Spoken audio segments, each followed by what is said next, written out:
Buenas tardes a todos. Bienvenidos al seminario online Síndromes mielodisplásicos y mieloproliferativos, los grandes desconocidos, organizado con motivo de la Semana de las Enfermedades Oncohematológicas, más conocida como la SEMO. Mi nombre es Víctor Romero y voy a ser el encargado de moderar esta sesión. Este seminario nace con el objetivo de dar visibilidad y profundizar en las enfermedades de la sangre, concretamente en los síndromes mielodisplásicos y mieloproliferativos, de la mano de especialistas en la materia. Para ello, contamos en esta jornada con la presencia de la doctora Cristalisa Kessler González, hematóloga del Hospital San Juan de Dios del Aljarafe de Sevilla. Muy buenas tardes, doctora. Hola, buenas tardes. Contamos también con la doctora Blanca Chigoy Cirici, hematóloga del Hospital Germans Trias y Pujol, miembro del Instituto Catalán de Oncología. Muy buenas tardes, doctora. Hola, muy buenas tardes a todos. Muy bien. Recuerden que cada ponente dispondrá de aproximadamente 20-25 minutos de exposición individual y una vez finalicen las dos ponencias tendremos una ronda de preguntas. En caso de que tengan alguna duda, pueden realizarla en cualquier momento del seminario a través de la aplicación en el apartado preguntas y, como hemos comentado antes, serán respondidas al final de las dos intervenciones. Y sin más dilación, me doy paso a la doctora Krista Kessler. Así que, doctora, la permito que nos muestre su pantalla.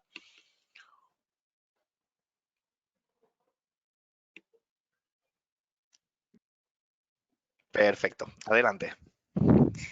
Muy bien, pues buenas tardes. Muchísimas gracias por estar aquí, por acompañarnos y muchas gracias a EAL por contar conmigo para esta semana. Yo les voy a hablar sobre los síndromes mielodisplásicos y, bueno, estábamos comentando antes que son un grupo de enfermedades que pueden dar para muchísimo, así que intentaré ser eficiente y resumirlo y tratar de dejar conceptos muy claros. Primero quería hablar de qué era la médula ósea, porque vamos a hablar mucho de la médula ósea y quería que estuviéramos hablando todos de lo mismo. Entonces, la médula ósea es el sitio del cuerpo donde se produce la sangre. Hay veces que se habla de ella como que fuera pues, la fábrica de la sangre. Esta fábrica de la sangre, la médula ósea, dependiendo de la edad de cada persona, se encuentra en algún hueso.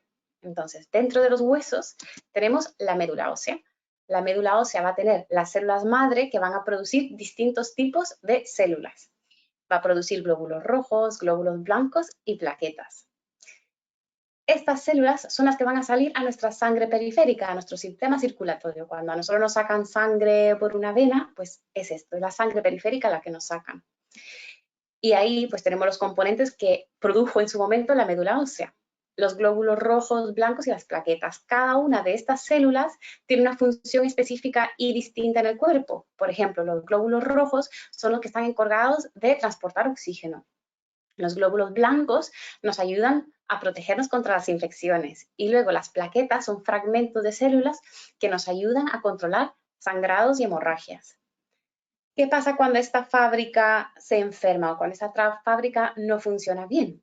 Entonces, la médula ósea, cuando no está funcionando bien, va a causarnos alteraciones en cada una de estas ramas. Por ejemplo, nos puede causar problemas con los glóbulos rojos, entonces podemos tener anemia. ¿Y qué voy a sentir yo si tengo anemia? Pues puedo sentir debilidad, que me falte el aire, que me cueste respirar, puedo sentir mareos, por ejemplo. Si tengo los glóbulos blancos bajos, pues puedo tener un mayor riesgo de tener infecciones. Y si tengo las plaquetas bajas, pues puedo tener más riesgo de tener algún tipo de sangrado. Sabiendo ya qué es la médula ósea, dónde está y cómo nos ayuda en nuestro cuerpo, vamos a hablar de qué son los síndromes mielodisplásicos. Los síndromes mielodisplásicos son un conjunto de enfermedades en las que las células madre de la médula ósea pues producen menor cantidad y de no exactamente la mejor calidad de las células de la sangre. Entonces, cuando salen estas células a la sangre, tenemos menos y tal vez que no funcionan tan bien. Y algo que para mí es muy importante tener en cuenta es que cada síndrome mielodisplásico va a tener síntomas y características propias y distintas.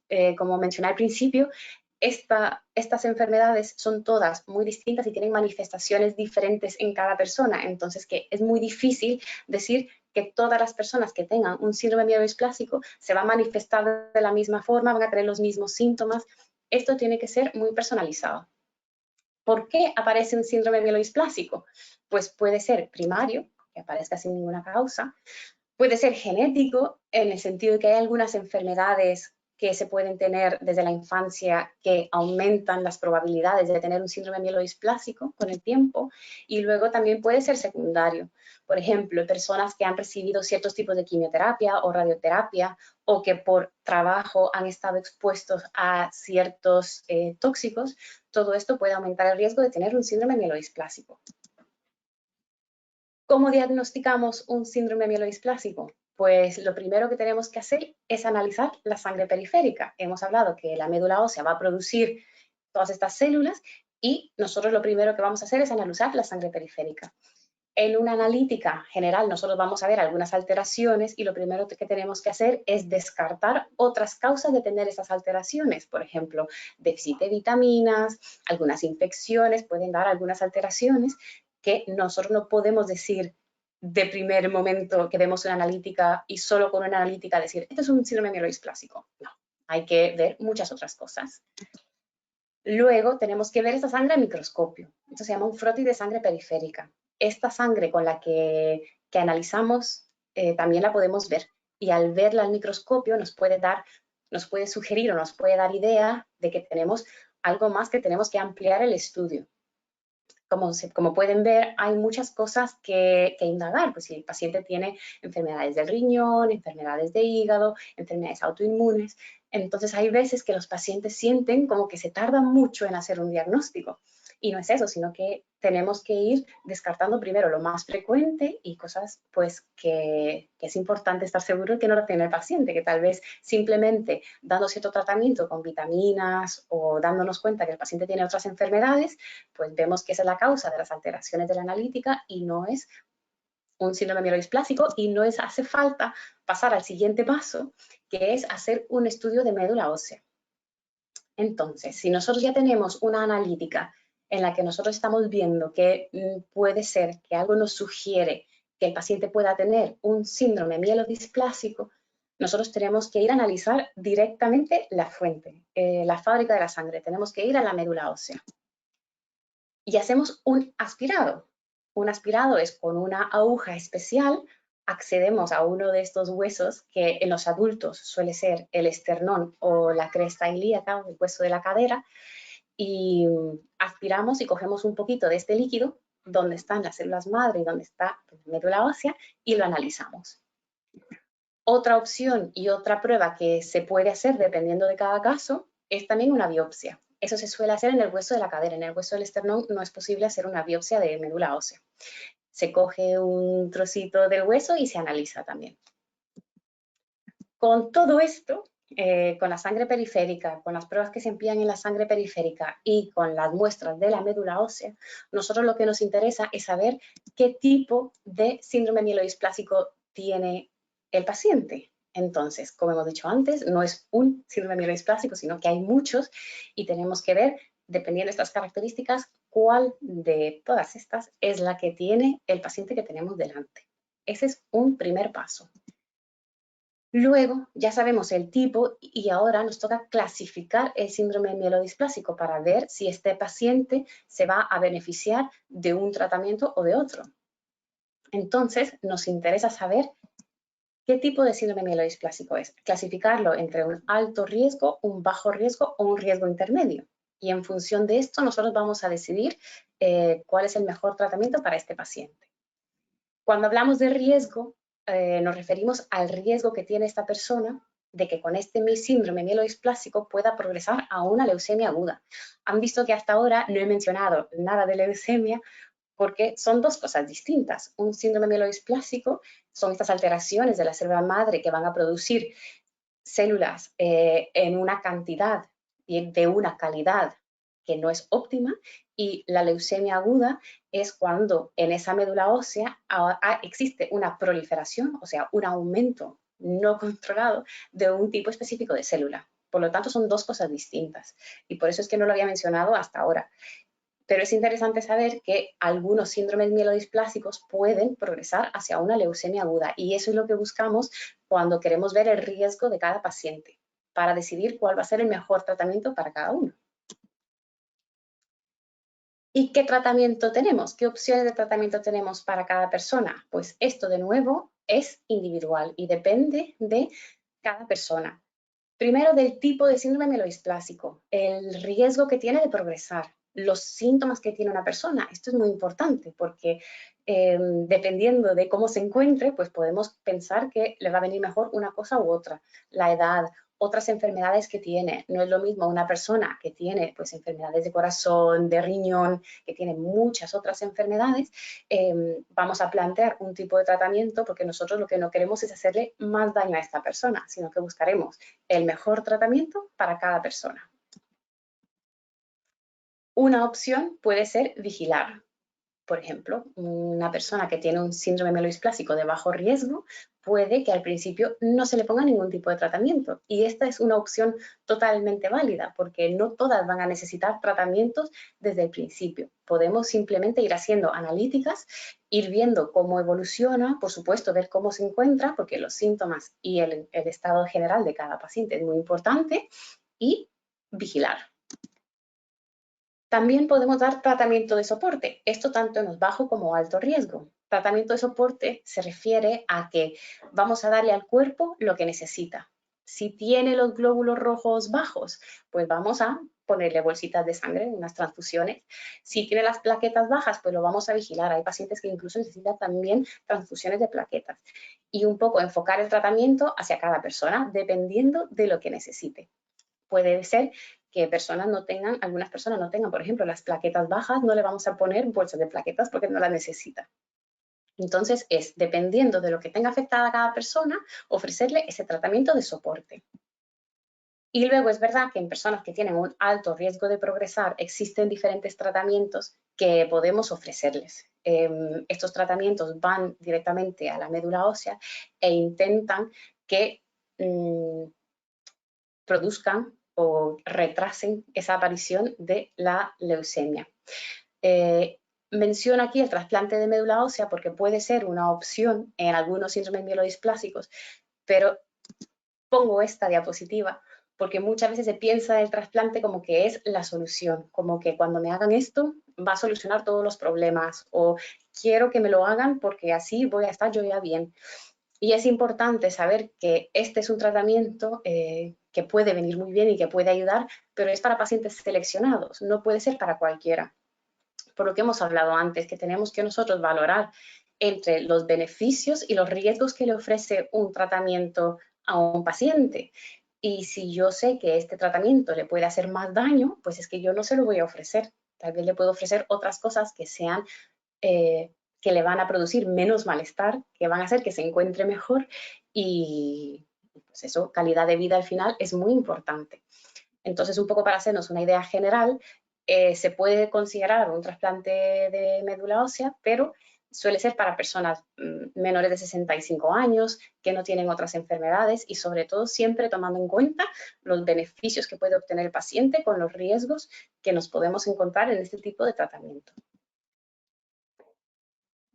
Y este tipo de enfermedades, como hemos hablado, son muy variadas y muchas veces nos encontramos a los pacientes que nos dicen, pero es que mi vecino de al lado o esta persona que está conmigo esperando en la consulta, pues le han ofrecido un tratamiento o le ponen ciertas inyecciones y es que tenemos que saber que es todo muy individualizado y muy personalizado. Y si tienen cualquier duda, todas las preguntas que tengan, lo mejor es hacérselas a la hematóloga o al hematólogo que esté llevando el caso, porque va a poder contestar todo esto, el riesgo, el tipo de mielodisplásico, y con todo eso le va a poder explicar por qué se toma la decisión de un tipo de tratamiento u otro, por qué se decide vigilancia o cuáles serían los pasos a tomar dependiendo de la evolución de cada paciente. Entonces, pregunten, es súper importante. Pregunten y pregunten. Y es verdad que muchas veces en la consulta vamos corriendo o tenemos muchos pacientes o vamos con retraso. Tanto los médicos como el paciente cuando llega se pone más nervioso o Entonces, con una lista, yo siempre recomiendo las listas, a mí me encanta cuando llegan con listas a la consulta de todo lo que se les ha ocurrido, pues desde la última vez que nos vimos, mira, pues tengo que preguntarle esto a la doctora y todo lo van anotando y llegan a la consulta con la lista en mano y así pues es mucho más eficiente todo. El trabajo en equipo es muy importante porque como hematólogas y hematólogos pues nos apoyamos en otras especialidades que nos vienen muy bien, por ejemplo, anatomía patológica, que son los que ven las biopsias, radiología, si necesitamos hacer alguna prueba de imagen, el trabajo en equipo es fundamental. Y luego que la analítica solo nos da números, porque muchas veces existe una preocupación muy grande en cuanto a, me ha subido tantos puntos o me ha bajado o las defensas cómo las tengo ahora y la analítica las tenemos que hacer porque nos viene bien y nos da mucha información, pero de eso no depende todo. Tenemos que ver también cómo nos encontramos, cómo se encuentran ustedes, porque la analítica al final son números y lo que tiene mucho peso y es muy importante es cómo cada uno se encuentra. Así que espero que todo esto les haya gustado, les haya venido bien, que sea un poco aclaratorio, tal vez a modo de esquema de qué son los síndromes mielodisplásicos y tal vez les ayude a orientar algunas preguntas para la próxima vez que vean a su hematóloga o a su hematólogo. Así que nada, muchísimas gracias. Pues muchísimas gracias, doctora Kessler, una vez más por su intervención. Y nada, sin dilación ninguna, le cedo la palabra a la doctora Blanca Xicoy, que la voy a permitir que nos muestre su pantalla. Cuando quiera, doctora. Vale, no la escuchamos, doctora. Tiene que activarse el sonido. Ahora, Perfecto. Ahora sí. perdón. Nada.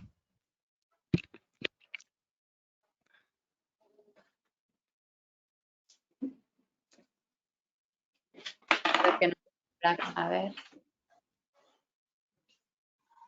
Ahora no sé cómo tengo que compartir porque tengo... Ya la estamos viendo su pantalla, doctora?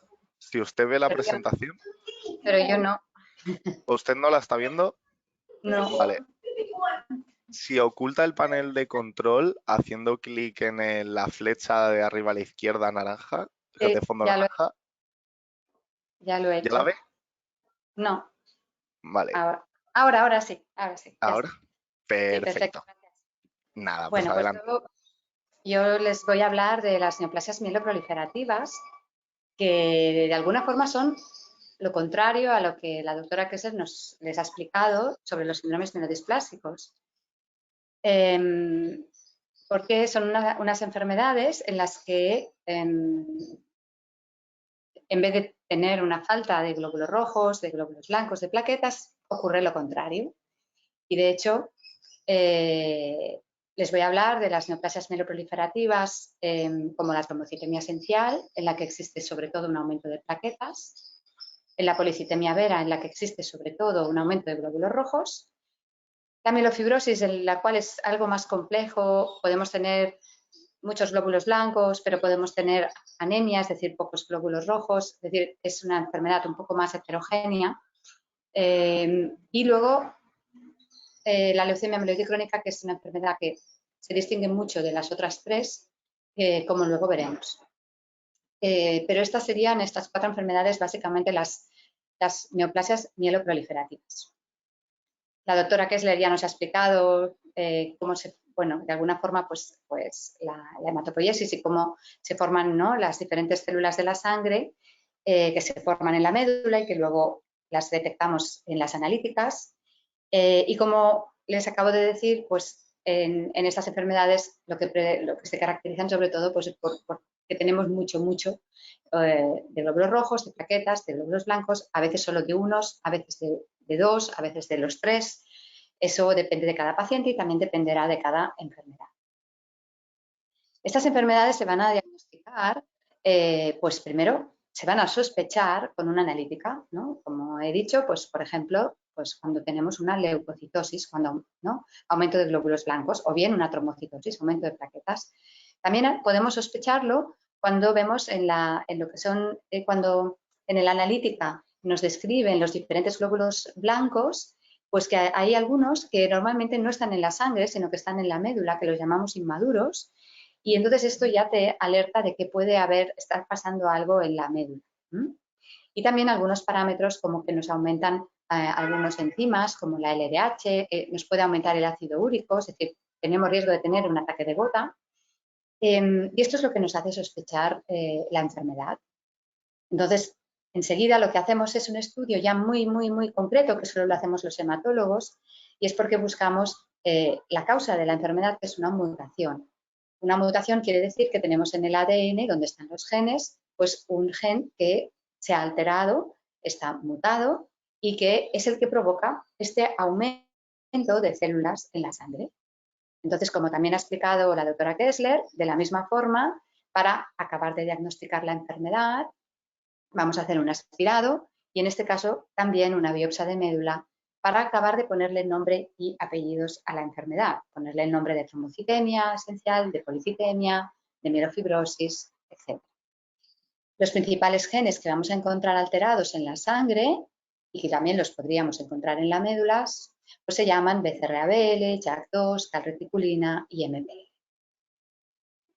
Hablemos un poquito de la trombocitemia esencial. Es una enfermedad que es poco frecuente, pero que dentro de estas enfermedades pues, es relativamente más frecuente, cuya causa es desconocida, que suele ser más frecuente en las mujeres y que aparece en una edad mediana de alrededor de 50 a 60 años, ¿no? Aunque algunos pacientes pueden ser menores. Como he dicho al principio, en esta enfermedad pues tenemos muchas plaquetas. ¿Y cuál es el principal riesgo de tener muchas plaquetas? Pues que como las plaquetas son las que coagulan la sangre, tienen tendencia a juntarse, a agregarse, pues tenemos riesgo de trombosis. Pero también hemos de tener en cuenta que estas plaquetas, como tienen esta mutación, pues no funcionan correctamente. Es decir, que si nos cortamos, nos hacemos una herida, podemos tener hemorragias. Aún así, el riesgo más frecuente del aumento de plaquetas es el de la trombosis.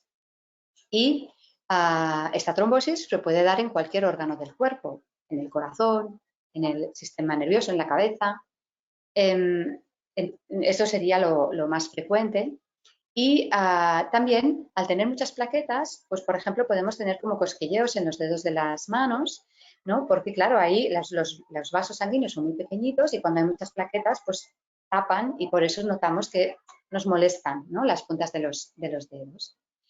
Cuando la sangre es espesa, pues también podemos tener dolores de cabeza, ¿no? Problemas de visión, pero esto ya sería cuando la cifra de plaquetas es muy alta.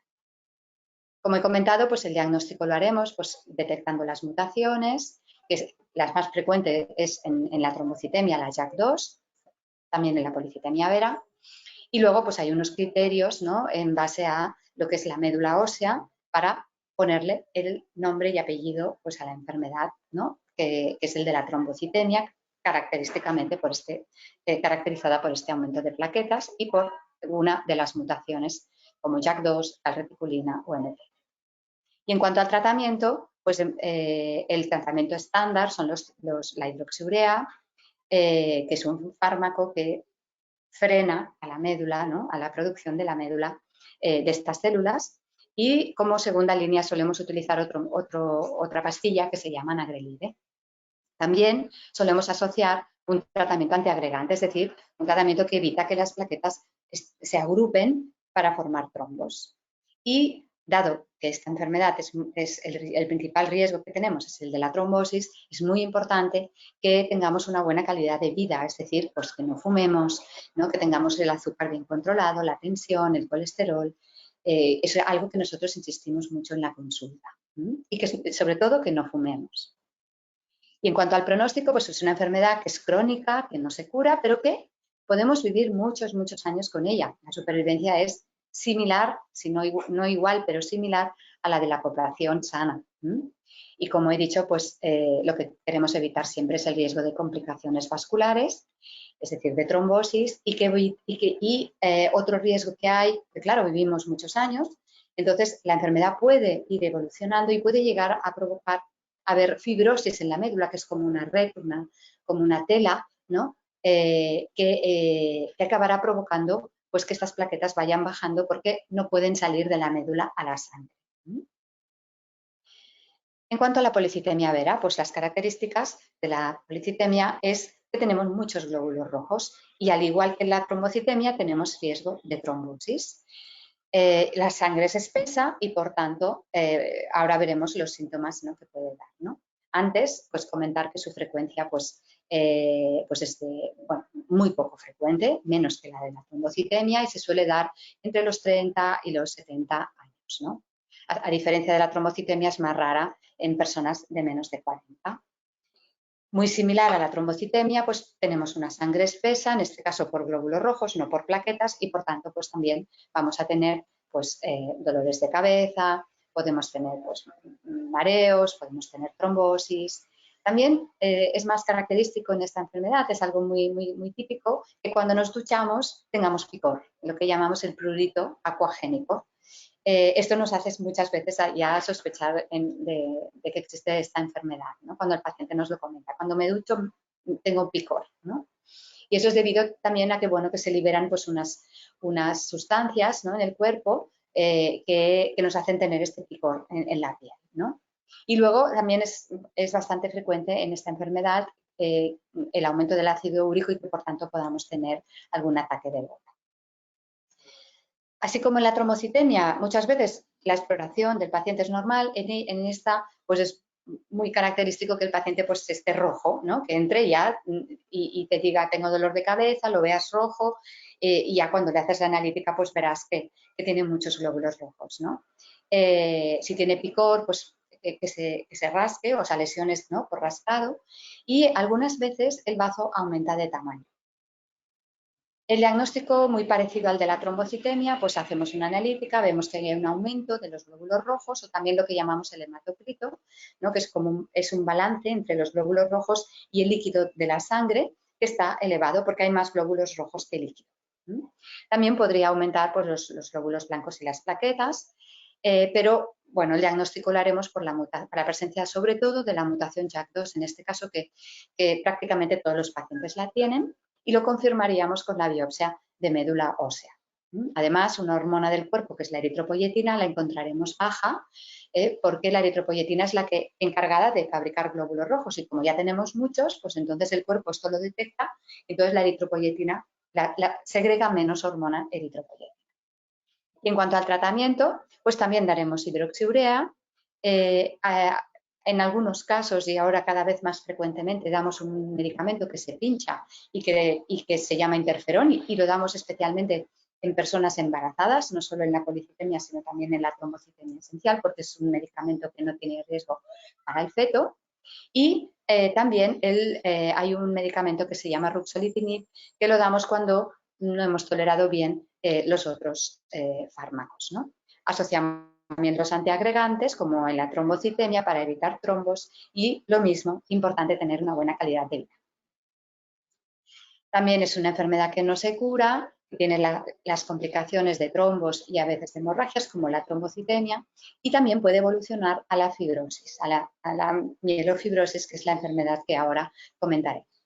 Y incluso podría llegar a evolucionar a una leucemia. La mielofibrosis es una enfermedad un poquito más distinta que las otras dos, porque es más heterogénea. Tenemos también una mutación, que puede ser la mutación JAK2, la calreticulina, la MPL, pero sobre todo se caracteriza porque poquito a poco se va formando una tela, como una red en la médula, ¿no?, que es como tejido muerto, ¿no?, que lo va ocupando, y esto va a hacer que al final la médula pues, no pueda trabajar bien, no podamos fabricar los glóbulos rojos, los blancos, las plaquetas, y a la larga en la evolución vamos a tener una pancitopenia, ¿no?, es decir, falta de todas estas células. Y como la médula no trabaja bien, el bazo de alguna forma asume esa responsabilidad y el bazo y también a veces el hígado empiezan a fabricar ellos las células que la médula ósea no puede fabricar. Como os he explicado, la mielofibrosis puede ser secundaria a la policitemia o a la trombocitemia. Su frecuencia pues también es muy poco frecuente y se suele dar en pacientes ya de edad más avanzada, ¿no?, sobre todo pues, a partir de los 60 años. Y es más frecuente en varones. La clínica pues, es más variable, pero sobre todo lo que destaca en ella pues, es porque suele haber anemia, pues el cansancio, por tanto estar pálidos, por el aumento del tamaño del bazo, pues vamos a tener molestias en la barriga, vamos a tener sensación de que estamos llenos enseguida cuando comemos, y luego hay un aumento del metabolismo del paciente y por lo tanto pues solemos tener pues más sudor, pérdida de peso, a veces también prurito, a veces fiebre, dolor de huesos. No obstante, algunos pacientes hoy en día, como nos hacemos muchas analíticas, ¿no?, de rutina, se detectan, algunos pueden estar asintomáticos al principio. Y otros pacientes sí que es verdad que tienen una enfermedad que les da mucha sintomatología y que rápidamente va progresando. Es decir, que también el pronóstico es bastante heterogéneo. En la exploración, lo que sobre todo la caracteriza es que solemos encontrar el bazo inflamado y aparte pues, por la anemia, la palidez cutánea y por los síntomas que os he comentado de lo que llamamos constitucionales, ¿no?, la fiebre, la pérdida de peso, pues veremos pues eso, la pérdida de masa muscular. El diagnóstico pues lo haremos pues lo mismo que con las otras dos, pues por la analítica, en la que veremos aumento de los leucocitos, esto es muy frecuente, pero por otro lado tendremos anemia, faltará glóbulos rojos, algunos granulocitos o leucocitos inmaduros. En la sangre veremos unas células que en vez de ser redondas, o sea, los glóbulos rojos en vez de ser redonditos, van a ser en forma de lágrima, debido a la fibrosis que hay en la médula que al salir les hace que se estiren de esta forma. Y haremos el análisis en la sangre para detectar las mutaciones. En este caso, la biopsia aquí es muy importante para ver la fibrosis, como vemos aquí, y estas fibras que vemos aquí en la médula. Y luego también es importante, si es que podemos obtener suficiente material, que a veces no es posible porque la médula al estar fibrosada no siempre obtenemos material, hacer el estudio de los cromosomas. En ensayos clínicos utilizamos pruebas de imagen como la resonancia o a veces la ecografía o el TAC para medir bien el tamaño del bazo porque nos va a ayudar a ver luego el efecto del tratamiento si el bazo se desinflama con el tratamiento que demos. Pero a nivel, digamos, a nivel más asistencial, o sea, en el día a día, solo nos basta con palpar el bazo porque se palpa muy bien por debajo de la costilla, en el lado izquierdo del abdomen. Y en cuanto al tratamiento, pues el trasplante alogénico es una opción, pero como los pacientes suelen ser de una cierta edad, esto muchas veces no es posible. Sí que es cierto que es uno de los tratamientos curativos y lo solemos hacer en pacientes jóvenes que tienen algunas características de más agresividad de la enfermedad. En cuanto al tratamiento, pues si tenemos una anemia, pues daremos transfusiones, podemos dar eritropoyetina, que es la hormona que os he comentado, ¿no?, que ayuda a fabricar glóbulos rojos. Podemos dar también anabolizantes como el danazol, que también va a mejorarla, y otros que ya los utilizamos excepcionalmente, ¿no?, como la talidomida o la lenalidomida. Y a veces los glucocorticoides también nos ayudan. Para los síntomas como la fiebre, la pérdida de peso, el cansancio y la esplenomegalia, o sea, el aumento del tamaño del bazo, podemos dar la hidroxiurea y excepcionalmente se ha hecho, o podemos dar radioterapia, esto a veces antes de un trasplante para disminuir un poquito más el bazo o quitar el bazo, pero estos son situaciones muy, muy excepcionales. El medicamento que damos hoy en día y que es el estrella es el ruxolitinib, que es un fármaco que actúa sobre digamos, la vía JAK, ¿no?, porque es una de las vías que está afectada. Y a veces la hidroxiurea nos puede ayudar, sobre todo cuando no tenemos mucha esplenomegalia ni mucha sintomatología, o sea, más al inicio. Y el pronóstico aquí sí que ya es diferente, no hablamos de tan buen pronóstico como en la trombocitemia o la mielofibrosis, pero también es muy heterogéneo, muy variable en los pacientes, depende de muchos factores, la edad, la anemia, la sintomatología, las alteraciones cromosómicas, es decir que para cada paciente tenemos que ver realmente cuál es su pronóstico y a partir de ahí pues decidir el tratamiento, ¿no? Es una enfermedad que puede provocar un deterioro clínico importante al paciente, o sea, mucha sintomatología, que el paciente se puede sentir muy mal y, por tanto, tenemos que intentar mejorar esto de alguna forma con el tratamiento y es la enfermedad que puede evolucionar a leucemia con más frecuencia, ¿no? Por último, hablar de una enfermedad que es una enfermedad muy agradecida, que se llama leucemia mieloide crónica, que es muy distinta de las otras 3 que os he comentado y que además pues, tiene muy buen pronóstico. Los pacientes viven hoy igual que la población sana. Y es muy especial porque tiene una alteración a nivel molecular y a nivel de cromosoma que se llama cromosoma Filadelfia y el oncogen, el que llamamos BCR-ABL, debido a un intercambio genético entre los cromosomas 9 y 22, se forma el gen BCR-ABL, que es el que activa la médula y le hace pues, fabricar sobre todo glóbulos blancos. Y entre ellos, pues sobre todo, pues eosinófilos, basófilos y también a veces es frecuente la esplenomegalia. Es una enfermedad que normalmente la llamamos crónica, pero ojo que en algún paciente o al diagnóstico o que no responda al tratamiento puede evolucionar a una fase acelerada que llamamos oblástica, que sería lo equivalente a una leucemia aguda. La mayoría de los pacientes hoy en día los diagnosticamos por una analítica y están asintomáticos. El diagnóstico, de nuevo, un análisis de sangre, el estudio cromosómico del cromosoma Filadelfia y del reordenamiento BCR-ABL es lo que nos va a dar el diagnóstico definitivo. Y en cuanto al tratamiento, pues desde hace unos 20 años que tenemos los inhibidores de tirosinquinasa.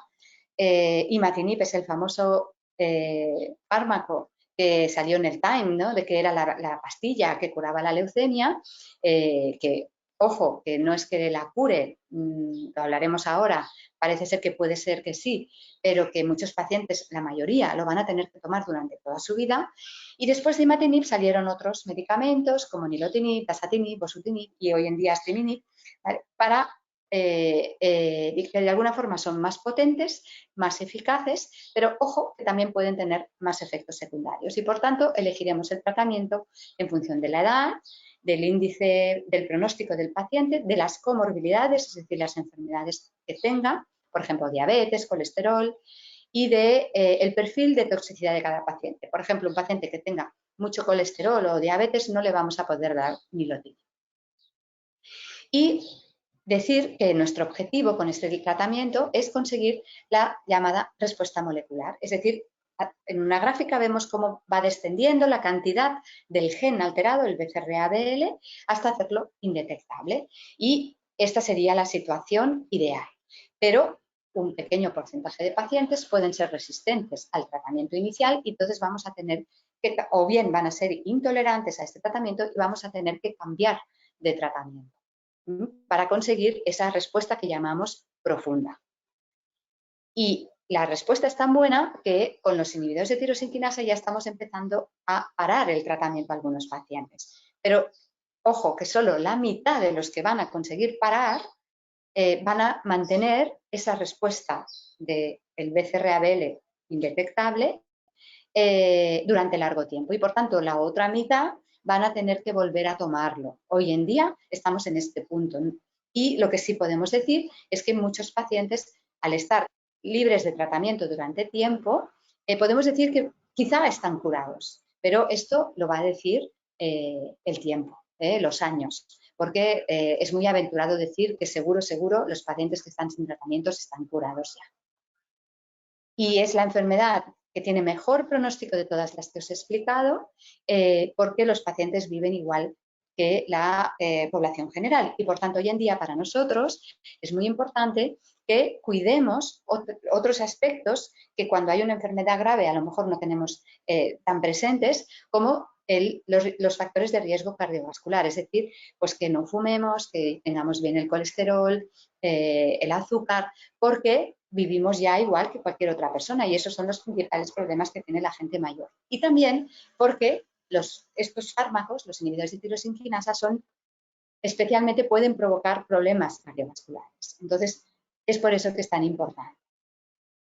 Y aquí termino. Espero que haya sido, digamos, suficientemente claro y que espero que ahora pues, puedan hacer todas las preguntas que tengan y que tanto la doctora Kessler como yo pues estaremos encantadas de ayudarles a entender mejor pues, la enfermedad que ustedes tienen.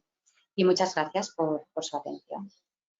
Pues muchísimas gracias, doctora, por su intervención.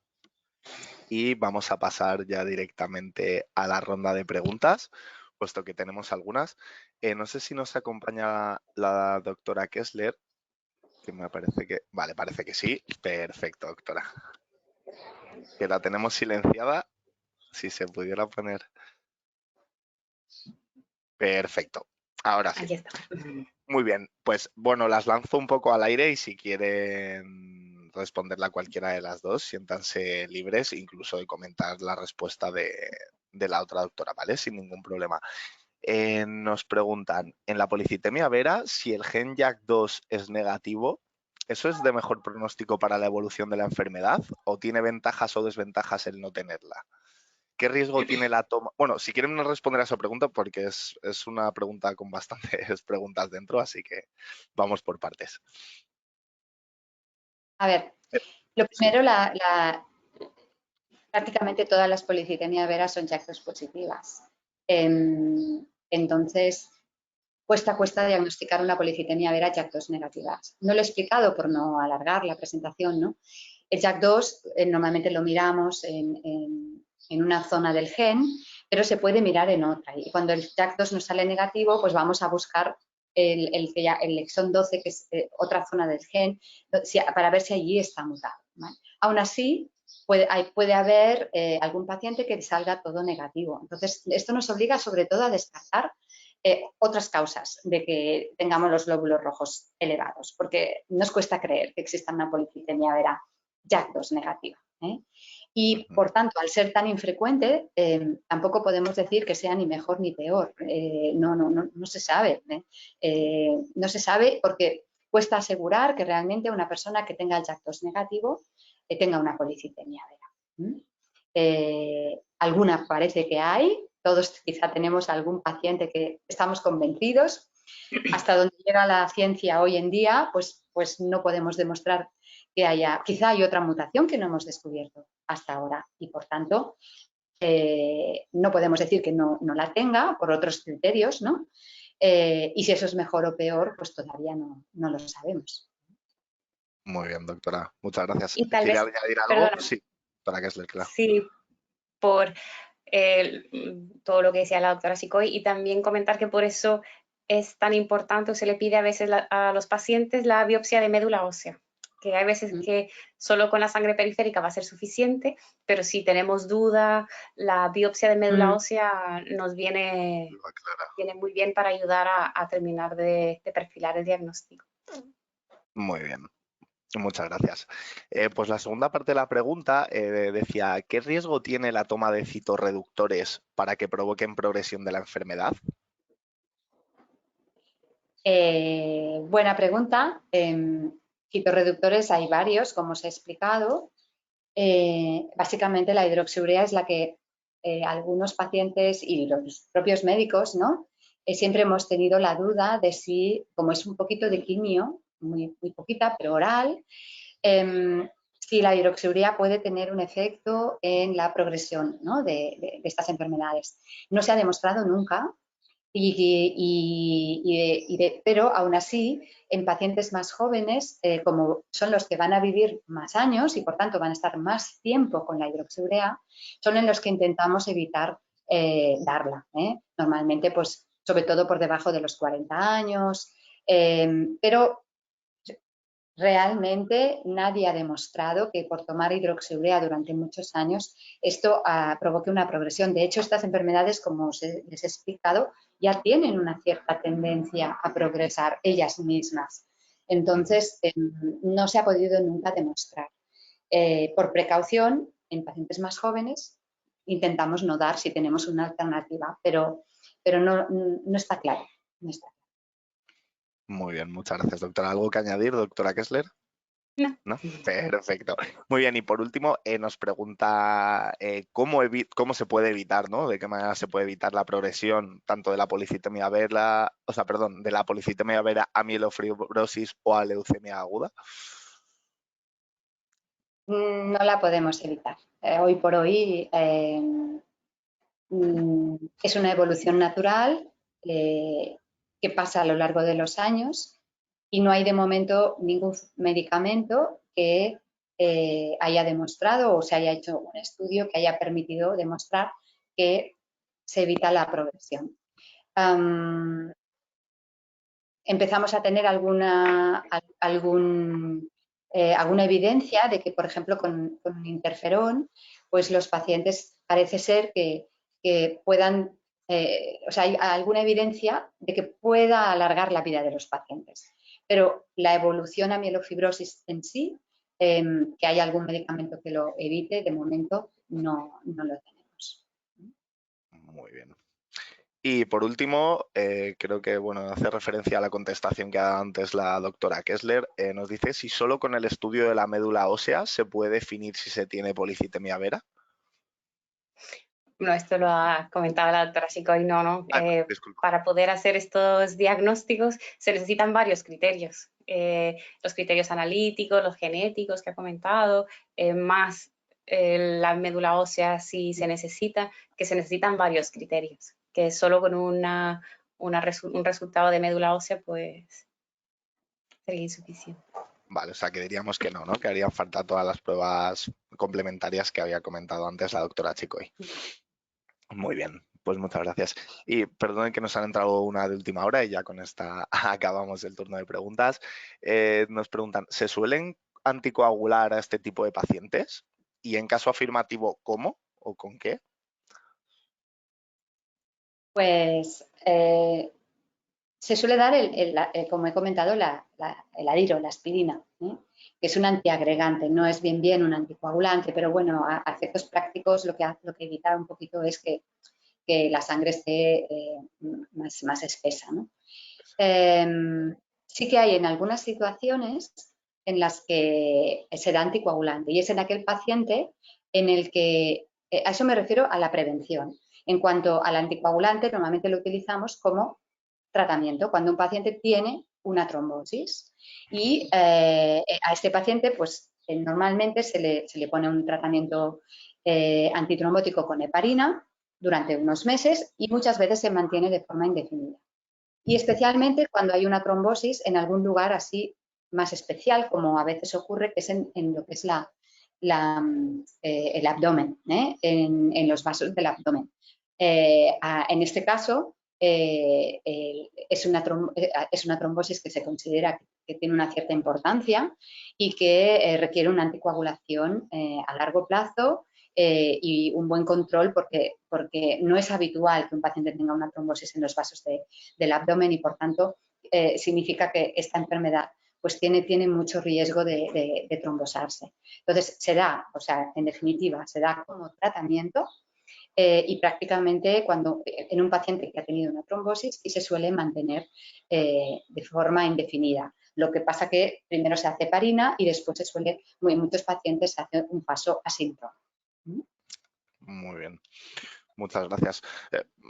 Pues en este rato ha entrado la última, esta ya sí que no voy a hacer más. Vale, nos dicen que qué esperanza de vida, aunque entiendo que irá dependiendo de muchos factores, ¿no? Pero así a grandes rasgos, aunque creo que en la exposición de la doctora Chicoy ya lo ha especificado mejor. Pero ¿qué esperanza de vida tiene la policitemia vera? No me gusta decir mucho las cifras, pero bueno, alrededor mediana, ¿no? De unos 15 años más o menos. Vale. Por decir un número, pero... Aproximadamente en esos valores, ¿no? Unos 15 años. Muy una bien. Media. Perfecto. Pues muchísimas gracias a las dos. Antes de finalizar, le voy a ceder un momento la palabra al presidente de MP en España, Peter Lofelhart, que nos va a decir unas palabras sobre la asociación. Así que ya lo tenemos por aquí. Peter, cuando desees. Estás silenciado, así que sí te... Perfecto. Cuando desees. Bueno, muy buenas tardes a todas y todos. Primero quiero dar las gracias a la dirección de IAL de dejarme aquí unos minutos para hablar de nuestra asociación de MPN. Y también quiero dar las gracias a las dos doctoras que han dado dos explicaciones, dos preferencias muy buenas. Francamente, yo estoy encantado cómo han explicado las cosas y estoy convencido que ha sido muy, muy interesante y educativo para los pacientes. Tengo que hablar algo de la vida, expectación de la vida de polistemia vera. Me ha cogido a mí muy mal porque yo le voy a 26 años y cuando me lo diagnosticaron que yo tenía 50, por tanto ahora tengo 76, el hematólogo que tenía me dijo, Peter, tienes esto que no entendía lo que era y me dice, tienes una expectación de vida de 5 años. Y me he reído y he dicho, no te preocupes, dentro de 15 años estaré aquí todavía, pero no contigo. Porque no era realmente un especialista de MPN.